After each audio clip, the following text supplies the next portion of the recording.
If you want to be a great inline skater, you will have to make a choice between skating the familiar or skating new terrain. One must be done more than the other if you are to learn in the quickest, fiercest way possible. Right away I must differentiate. This is a discussion for city skaters. If you're a smooth, surface, or trail skater, it doesn't really matter where you skate besides elevation. You will be able to improve your long distance technique on any smooth stretch regardless of location.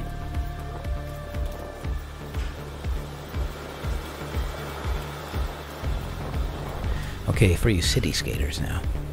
Today I went out hoping to skate more unfamiliar territory than old routes, but failed to a certain degree.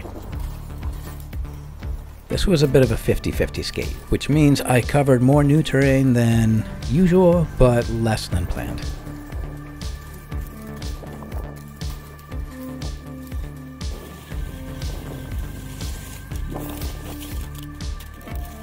My routes exist for a reason, so when I roll somewhere unknown to me, there is often a price to be paid.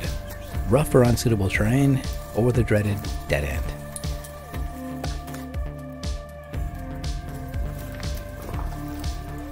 I do judge a discovery skate by the number of dead ends. Today I met 3, and that's not quite good enough.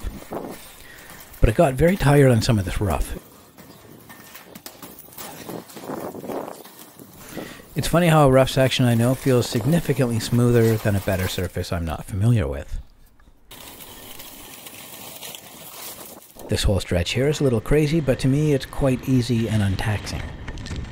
I have both the energy to be playful and the strength left to stop strongly. I have to watch what I'm doing. I haven't memorized it perfectly, but generally speaking, I know it's coming, my legs know what to do. There's not so much thinking when I'm skating on this stretch, just watching.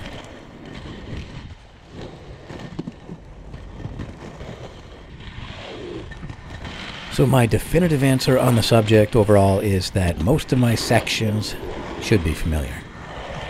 If I truly want to beast it and improve my various techniques, I skate what I know.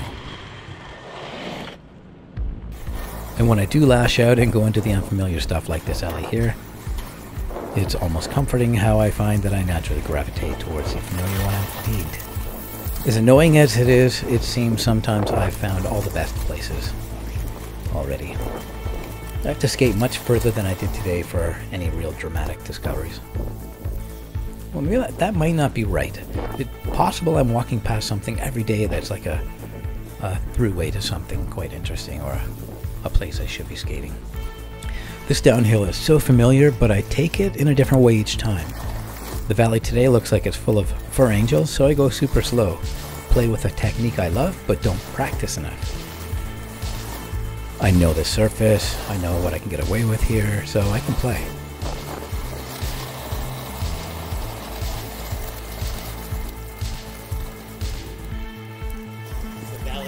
The way up is even less predictable. Starting late on my sprint today due to a pedestrian means the whole sprint was a scramble to readjust and throw myself back on line when I found myself off balance. There's short strides, there's long strides with the change in elevation of pavement. You know, I don't have this conquered, but I like how it turned out. I was forced to improvise quite a bit on this sprint. And yeah, there'll never be another sprint like this on this hill. Not exactly. Even though I've done this 100 times, you can see just how much I have to struggle to keep myself moving smoothly with this variation. I'm throwing my arms around for balance and momentum. It's an ugly, beautiful struggle. Yeah, the arms are very important on this. I'm very thankful for the tentacles here. On flat land, my sprints are nearly identical. I've shot separate sprints in the past that on flat, smooth road had more than 30 matching strides, right down to like a tenth of a second. It's crazy. In an alley like this, however, I could skate every day the rest of my life and never match the stride pattern of my previous roll. Where there's just a little pavement variation, the stride pattern possibilities are endless. So yes, I love discovery skates. Expanding my world is so satisfying and magical. It's really what inline skating is all about. But after that initial discovery in my own neighborhood, I do tend to pull in and try to conquer things, make things smoother. I have a wish list, a tick list, and I need to change my route. We'll talk about that later.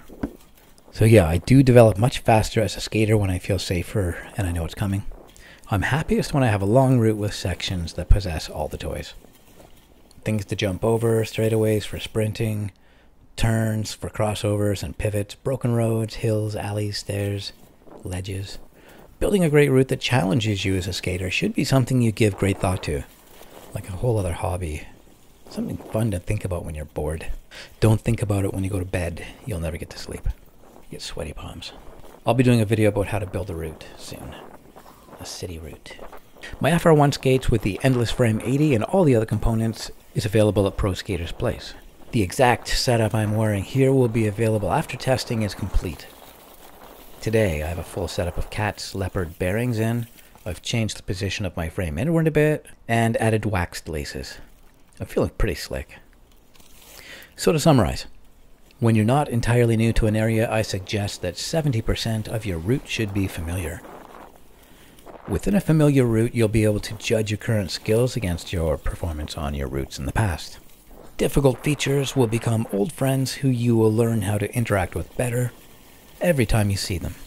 Well, not every time, but you can always circle back. If you nail all the features within a varietous route, it will translate to new areas. Skating many miles on smooth surfaces will prepare you only for those smooth surfaces. Skating roads or alleys with real textures will prepare you for everything. Yeah, we're going to be talking about routes soon, so think about yours.